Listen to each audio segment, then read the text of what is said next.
그리스도 중심 성경 읽기에 함께 하시는 성도 여러분 축복합니다. 정말 무더위가 아주 강한 8월의 한중간인데요. 여러분 모두 다 건강하시길 바랍니다. 이번 시간에는 소선지서에 대해서 우리가 특강으로 알아보려고 하는데요. 소선지서는 총 12명의 선지자들이 하나님의 부르심을 받고 예언한 12권의 예언서입니다. 이 12권의 예언서는 12명의 선지자들의 이름을 따라서 호세아, 요엘, 아모스, 오바댜, 요나, 미가, 나훔, 하박국, 스바냐, 학개, 스가랴, 말라기로 이렇게 구성되어 있죠. 이 12권의 예언서는 원래 하나의 두루마리에 기록되어서 한 책으로 묶여 있었습니다. 또한 주전 2세기에 기록된 외경인 벤 시락의 집회서에서도 소선지서를 12예언자로 따로 구별하여서 불렀습니다. 비록 이 소선지서라는 명칭을 처음 사용한 사람은 주 4세기 교부인 성 아구스티누스였지만 아구스티누스 이전부터 교회는 소선지서를 하나의 책처럼 읽었다는 것이죠. 이것은 소선지서가 비록 저자와 저작 시기, 역사적 배경 등이 서로 다를지라도 하나의 책처럼 공통된 주제의식을 가지고 있다는 것을 의미합니다. 오늘은 각각의 소선지서의 내용을 다루기보다는 12권의 소선지서를 한 책으로 생각하고 그 핵심 내용이 무엇인지를 우리가 알아보려고 합니다. 첫째로 소선지서의 기록 연대에 따라서 크게 바벨론 포로기 이전과 이후로 나눌 수가 있습니다. 호세아, 아모스, 미가, 요나는 주전 8세기경 북이스라엘의 여로보암 2세가 통치하던 시기에 활동한 선지자입니다. 그리고 주전 7세기경에 활동한 선지자로 유다의 므낫세 왕 때 활동한 나훔, 요시야 왕 때 활동한 스바냐, 요시야 왕과 여호야김 왕 때 활동한 하박국이 있습니다.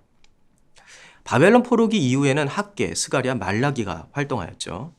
포로기를 전후로 포로기 이전의 선지자들은 북이스라엘과 유다의 죄악에 대한 심판을 예언하였고요. 이후의 선지자들은 성전 재건과 거룩한 삶을 촉구하는 예언을 하였습니다. 둘째로 소선지서는 그 내용에 따라서 구별할 수 있는데요. 이 동심한 구조를 가지고 있다는 것을 우리가 알 수 있습니다. 김창대 교수는 소선지서의 구조를 분석한 이후에 이 동심원 구조의 중심에 미가서가 있다는 것을 밝혀내었는데요. 미가서는 이스라엘 백성과 지도자, 이방 나라에 대한 심판에 대한 예언과 회복의 메시지가 기록되어 있습니다. 미가서는 이스라엘과 유다가 심판당한 이유를 미가서 6장 6절에서 8절에서 기록하고 있습니다. 우리 같이 한번 읽어볼까요? 내가 무엇을 가지고 여호와 앞에 나아가며 높으신 하나님께 경배할까? 내가 번제물로 일련된 송아지를 가지고 그 앞에 나아갈까? 여호와께서 천천의 수양이나 만만의 강물 같은 기름을 기뻐하실까? 내 허물을 위하여 내 마다들을 내 영혼의 죄로 말미암아 내 몸에 열매를 드릴까? 사람아, 주께서 선한 것이 무엇임을 내게 보이셨나니 여호와께서 내게 구하시는 것은 오직 정의를 행하며 인자를 사랑하며 겸손하게 내 하나님과 함께 행하는 것이 아니냐. 이스라엘과 유다가 멸망한 이유는 하나님을 섬기기 위한 예배를 우상을 위한 예배로 바꿔버렸기 때문입니다. 이들은 겉으로는 매우 경건하였죠. 송아지와 수많은 순양, 넘치는 올리브 오일, 더하여서 마다들과 자기 자신을 인신제사로 드리는 일도 마다하지 않았습니다. 이들의 열심은 지성이면 감천이란 말이 있듯이 하나님을 감동시키기에 충분한 헌신이었죠. 그런데 하나님은 이런 이들의 열심을 결코 기뻐하지 않고 가증스럽게 생각하셨습니다. 이들의 종교적 열심은 특별했지만 이들의 실제 삶은 죄로 가득하여서 위선으로 충만했기 때문입니다. 하나님은 8절에서 이들은 정의롭지 않고 자비하지 않는다고 지적하십니다. 그리고 무엇보다도 하나님과 동행하지 않는다라고 말씀하시는데요. 이것은 이들이 하나님의 말씀을 전혀 따르지 않았다는 것을 의미합니다. 우리는 이스라엘과 유다의 멸망의 원인이 우상숭배라는 사실을 이 역사서와 대선지서 등을 통해서 이미 확인하고 알고 있습니다.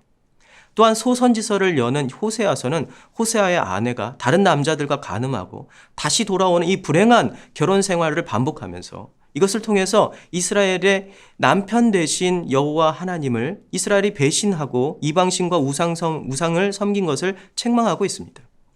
이러한 결혼의 메타포는 소선지서를 닫는 말라기에서도 발견이 되는데요. 말라기는 바벨론 포로에서 돌아와 성전을 회복한 이스라엘 백성들이 우상 숭배의 전조 현상인 이방인과의 결혼과 이것을 위해서 조강지처를 벌이는 그런 일들을 책망하고 있습니다. 또한 우상 숭배는 제사와 절기 같은 종교 의식만을 왜곡시킨 것이 아니라 이스라엘 백성의 일상의 삶과 윤리를 또한 오염시켰습니다. 방금 읽은 미가서 6장 8절의 말씀처럼 하나님은 이들에게 선이 무엇인 것을 알려주셨는데요. 바로 이스라엘이 심판받는 그 근거가 무엇인지 알려주셨다는 것입니다. 그것은 이들이 정의와 사랑, 그 인자, 그리고 이것들을 담고 있는 하나님의 말씀을 따르지 않았다는 것을 의미합니다. 결국 이 때문에 이스라엘 백성은 그 어느 때보다 종교적 열심을 다했지만 하나님의 심판을 받아 아수르와 바벨론에게 멸망하였을 뿐 아니라 예루살렘 성과 성전 또한 철저히 파괴되는 비극적인 역사를 맞이합니다. 이것은 소선지서 전체에서 줄기차게 반복되는 여호와의 날, 곧 심판의 날의 실현을 의미하죠. 하지만 이 여호와의 날, 심판의 날은 바벨론의 포로로 잡혀가고 또 예루살렘이 정복되고 70년간 그 포로 생활로 끝났을까요? 아니면 계속되었을까요? 셋째로 소선지서를 관통하는 하나의 주제인 바로 이 여호와의 날에 대해서 알아보겠는데요. 이 여호와의 날은 요엘서에서 처음 나오지만 요나서, 나훔서를 제외한 다른 소선지서의 핵심 주제이기도 합니다. 한번 이 여호와의 날에 나온 그 요엘서를 읽어보도록 하겠습니다. 여호와께서 그의 군대 앞에서 소리를 지르시고 그의 진영은 심히 크고 그의 명령을 행하는 자는 강하니 여호와의 날이 크고 심히 두렵도다. 당할 자가 누구랴? 여호와의 날은 바벨론 포로 이후에 기록된 구약 성경의 마지막 책인 말라기의 마지막 2절에서도 나옵니다. 여호와의 크고 두려운 날이죠. 한번 그 구절을 같이 읽어보겠는데요. 보라, 여호와의 크고 두려운 날이 이르기 전에 내가 선지자 엘리야를 너에게 보내리니 그가 아버지의 마음을 자녀에게로 돌이키게 하고 자녀들의 마음을 그들의 아버지에게로 돌이키게 하리라. 돌이키지 아니하면 두렵건대 내가 와서 저주로 그 땅을 칠까 하노라 하시니라. 소선지서에서 여호와의 날은 두 가지 의미를 동시에 담고 있습니다. 심판과 회복입니다. 여호와의 날은 마치 용광로에 불순물이 함유된 철광석을 놓고 이 불순물을 태워버린 후에 순전한 철만 분리하는 것과 같은 역할을 합니다. 여호와의 날은 죄인들에게는 견딜 수 없는 심판의 날입니다. 하지만 하나님의 언약의 백성들에게는 비록 고난이 있지만 죄를 씻는 은혜의 날, 의인으로 거듭나는 날이기도 하지요. 그리고 구약 성경과 소선지서의 마지막 2절인 말라기 4장 5에서 6절에 여호와의 크고 두려운 날에 대한 예언은 구약의 이스라엘의 실패의 역사가 미래에도 반복될 것을 예언하고 있습니다. 여호와의 날은 아직 끝나지 않았다는 것입니다. 아직 최후의 심판인 여호와의 크고 두려운 날이 남아 있습니다. 마지막으로 이 심판의 메시지는 예수님의 탄생과 함께 신약 성경에서 다시 등장하는데요. 세례 요한은 말라기의 최후의 예언처럼 엘리야의 모습을 하고 광야에서 회개의 메시지를 외쳤습니다. 이미 도끼가 나무 뿌리에 놓였으니 좋은 열매를 맺지 아니하는 나무마다 찍혀 불에 던져지리라. 그리고 세례 요한은 회개하는 백성들을 향해 소선지서의 주제인 공의와 자비를 실천하라고 명령합니다. 그러나 그는 크고 두려운 여호와의 날의 주인공이 아니라고 말하죠. 세례 요한은 이어서 이렇게 말합니다. 요한이 모든 사람에게 대답하여 이르되 나는 물로 너희에게 세례를 베풀거니와 나보다 능력이 많으신 이가 오시나니 나는 그의 신발끈을 풀기도 감당하지 못하겠노라. 그는 성령과 불로 너희에게 세례를 베풀 것이요 손에 키를 들고 자기의 타작마당을 정하게 하사 알곡은 모아 곡간에 들이고 쭉정이는 꺼지지 않는 불에 태우시리라. 최후의 심판자, 그분은 하나님의 아들 예수 그리스도시라는 것입니다. 그런데 세례 요한은 여호와의 크고 두려운 날의 심판자이신 예수 그리스도를 요한복음에서는 전혀 다른 인물로 묘사하고 있습니다. 이튿날 요한이 예수께서 자기에게 나아오심을 보고 이르되 보라, 세상 죄를 지고 가는 하나님의 어린 양이로다. 내가 전에 말하기를 내 뒤에 오는 사람이 있는데 나보다 앞선 것은 그가 나보다 먼저 계심이라 한 것이 이 사람을 가리킴이라. 심판자가 심판의 희생자가 된다는 것입니다. 여호와의 크고 두려운 심판의 날에 심판받아야 할 백성들을 대신하여 심판자가 죄인이 되어 이들의 죄를 모두 담당하고 희생한다는 것이죠.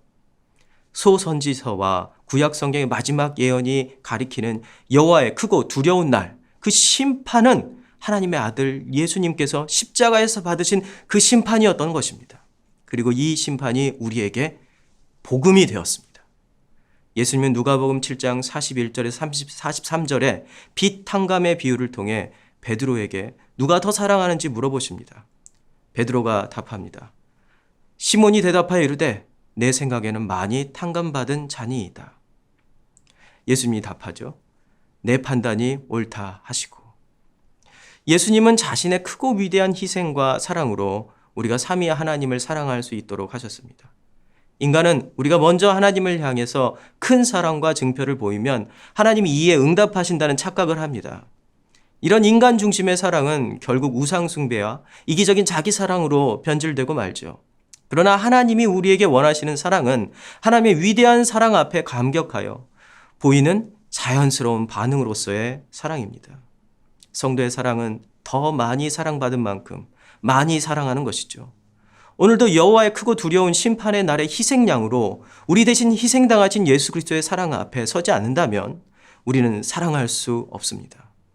만약 그래도 난 홀로 사랑할 수 있다라고 생각한다면 이는 그가 우상 숭배에 가까이 있다는 경고일 것입니다.